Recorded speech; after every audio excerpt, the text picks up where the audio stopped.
झारखंड की राजनीति अस्मिता और संघर्ष का पर्याय रहे दिसोम गुरु शिबू सोरेन अब हमारे बीच नहीं रहे, लेकिन उनकी डुगडुगु की गूंज और उलगुलान की चेतना सदियों तक माटी में जीवित रहेगी। एक ऐसा नेता जिसने पिता की हत्या से उठे आक्रोश को जन आंदोलन में बदला, जंगलों से लेकर संसद तक आदिवासियों के हक की हुंकार भरी और सत्ता के गलियारों में झारखंडी अस्मिता को पहचान दिलाई। उनकी जीवन गाथा किसी दस्तावेज नहीं, बल्कि इतिहास की गरजती पुकार है। अब जब वे नहीं है, सवाल यह है कि क्या झारखंड उनकी मशाल को थामेगा या उसे सत्ता के सौदागरों के हवाले कर देगा। नमस्कार, मैं डॉक्टर विजय शुक्ल। दिसोम गुरु शिबू सोरेन का जाना मानो जंगल से जनसभा तक एक युग का अंत सरीखा हो। 11 जनवरी 1944 झारखंड की धरती पर एक आदिवासी बालक जन्म लेता है। नेमरा गांव, रामगढ़ जिला। नाम रखा गया शिबू।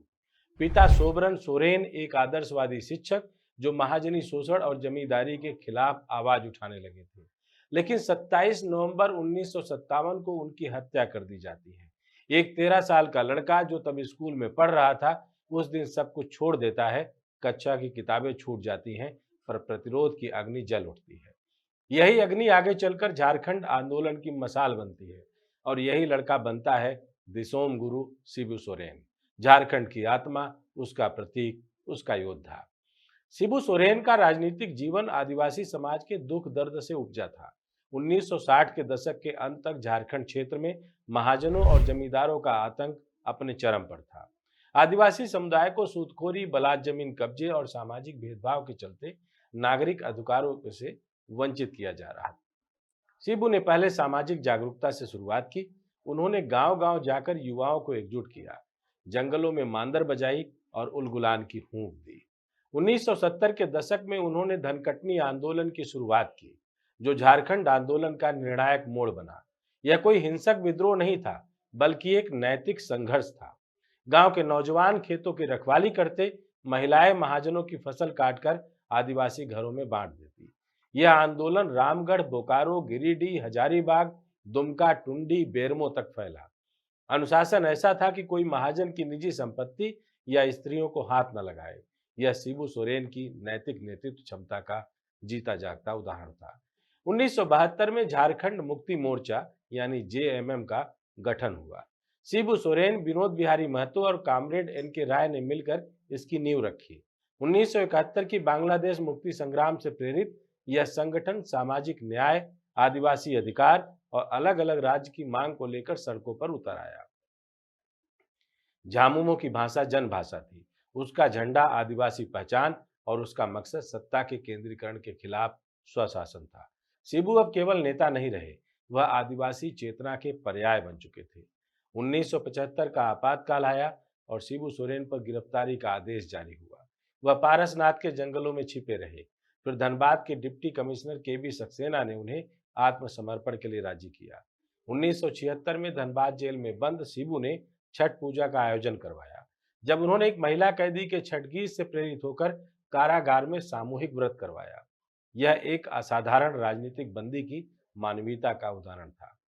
1980 में उन्होंने पहली बार लोकसभा चुनाव लड़ा और दुमका से जीत दर्ज की। इसके बाद 1989, 91, 96 और 2002 में वे लगातार सांसद बने। उन्होंने आदिवासी समाज की बात को संसद में ले जाकर राष्ट्रीय विमर्श में बदल दिया। उनका भाषण, वेशभूषा और तर्क सब झारखंडी थे, लेकिन असर पूरे भारत में होता था। लेकिन राजनीति कभी सिर्फ संघर्ष नहीं होती, उसमें समझौते भी होते हैं। 1993 में शिबू सोरेन उस सबसे बड़े संसदीय घोटाले में फंसते हैं जिसे जेएमएम रिश्वत कांड के नाम से जाना गया। आरोप था कि नरसिंह राव की अल्पमत सरकार को बचाने के लिए झामुमो के 4 सांसदों ने करोड़ों की रिश्वत लेकर वोट दिया। मामला सुप्रीम कोर्ट तक गया, जहां तकनीकी आधार पर सांसदों को छूट मिल गई, लेकिन नैतिक छवि को धक्का जरूर लगा। शिबू पर यह दाग उम्र भर बना रहा। हालांकि उनके समर्थकों ने इसे राजनीतिक सौदेबाजी की अनिवार्यता बताकर बचाव किया। 2000 में झारखंड राज्य का गठन हुआ। यह शिबू सोरेन के लंबे संघर्ष की विजय थी, लेकिन दुर्भाग्यवश पहली बार मुख्यमंत्री बनने से वे वंचित रहे। 2004 में उन्होंने 10 दिन के लिए मुख्यमंत्री पद की शपथ ली, लेकिन एक पुराने हत्या के मामले में गिरफ्तारी के बाद उन्हें इस्तीफा देना पड़ा।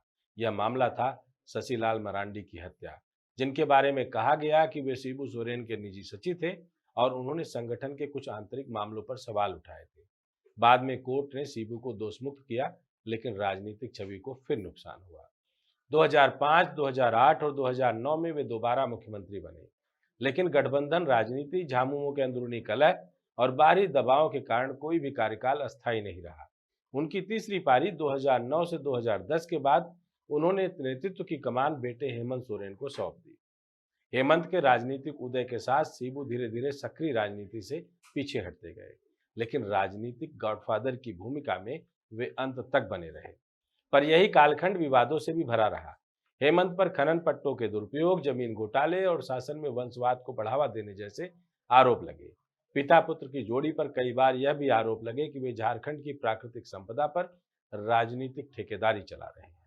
हालांकि इन आरोपों में कोई निर्णायक सजा नहीं हुई, पर विपक्ष ने इन्हें खूब उछाला। शिबू सोरेन का जीवन संघर्ष और असहमति का सुंदर संगम रहा। वे शराब और व्यभिचार के विरोधी थे। उन्होंने कई बार पारिवारिक स्तर पर कठोर कदम उठाए। एक बार अपने ही चाचा को शराब पीते देख क्रोधित हो गए और घर से निकाल दिया। एक बार रास्ते में महिला छेड़छाड़ की घटना सुनी तो गाड़ी रुकवाकर मौके पर पंचायत बैठा दी और वही न्याय करा दिया। वे आदिवासी धर्म संस्कृति को हिंदू समाज का अंग मानते थे, लेकिन राष्ट्रीय स्वयंसेवक संघ से दूरी बनाए रखते थे।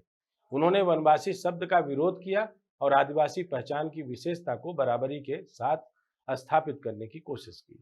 4 अगस्त 2025 को जब दिल्ली के सर गंगाराम अस्पताल से उनकी निधन की खबर आई तो झारखंड सिसक गया। हेमंत सोरेन ने कहा, आज मैं अनाथ हो गया। प्रधानमंत्री नरेंद्र मोदी, राष्ट्रपति राहुल गांधी, ममता बनर्जी, शरद पवार सभी ने श्रद्धांजलि दी। झारखंड के गांवों में मांदर की थाप पर शोकगीत गूंजने लगे। उनकी डुगडुगी की गूंज एक बार फिर जंगलों में सुनाई दी, इस बार अंतिम बार। उनकी अंतिम यात्रा किसी राजा की नहीं, किसी सेनापति की थी जो अपनी लड़ाई पूरी लड़ चुका था। उनके लिए ना आंखें रोई, न भाषण बुझे, सिर्फ एक हूंक थी झारखंड की हवा में। गुरुजी अमर रहे। आज जब झारखंड की राजनीति कॉरपोरेट और केंद्रीय ताकतों के दबाव में झुकी दिखाई देती है, तब शिबू सोरेन की विरासत का मूल्य और बढ़ जाता है।